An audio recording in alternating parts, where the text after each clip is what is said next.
Here again, we are in our week 3 on the series on motivation. First week, we took a look at rest, the importance of us finding moments throughout our week that we find rest. Secondly, we talked about what it means to fast. I wonder if you fast this past week. And this week, I want to talk about vision. Vision is so important. You know, I've heard it said that vision is a lot like the banks of a river. You see, in order for a river to have power, in order for a river to be life-giving, in order for a river to have currency, momentum, what does it need? It needs the banks of the river. You see, if you don't have those banks, you know what you get? You get overflow of water, and that becomes still water. And still water, it's poisonous, bro. It ain't good for you. You shouldn't be drinking still water. Water needs to be moving. And you know what? You and I, we are like 80% water. This water, it needs to keep moving.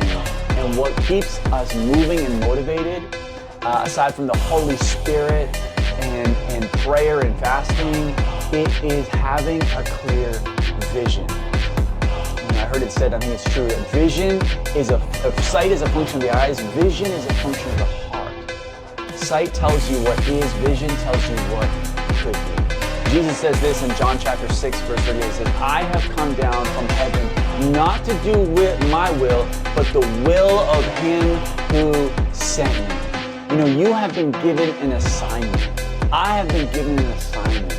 I am uniquely created to carry the will and the glory of the Heavenly Father, and so have you. Now, I may just be an optimist here, but I genuinely think that you and I have been created so special, so unique, that you have a unique vision for your life. And that many times when things get murky, when life gets foggy, when your sight becomes a little iffy because of circumstances, you know what carries us? It's that God-given vision that keeps us going.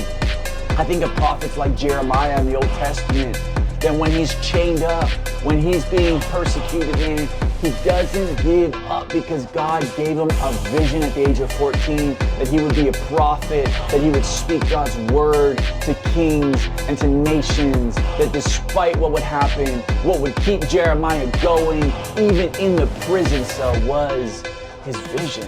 Same with Joseph, man. Joseph had dreams as a kid that he would be a ruler, and that even when he was in Potiphar's house, when he was in the pit, when he was in the prison, what kept Joseph going was that dream that one day God would actually bring him to a place of rulership.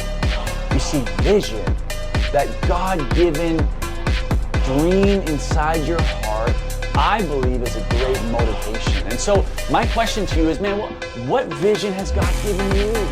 What's the dream inside your heart? It probably has something to do with seeing skateboarders come to salvation. It probably has something to do with God's kingdom coming to the earth. It probably has something to do with you leading a life for Jesus.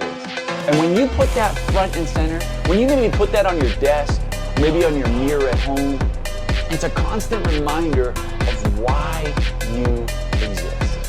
You see, sometimes the what's of life, like what's going to happen, the who's of life, who's there, they may change, but the why never does. You see, many times we don't need a new vision from God. We need to go back to the original vision that God gave us from the very beginning and ensure that our lives are aligned with that vision. So we're going to have some questions come up on the screen. This week we're taking a look at God's given vision for your life and the importance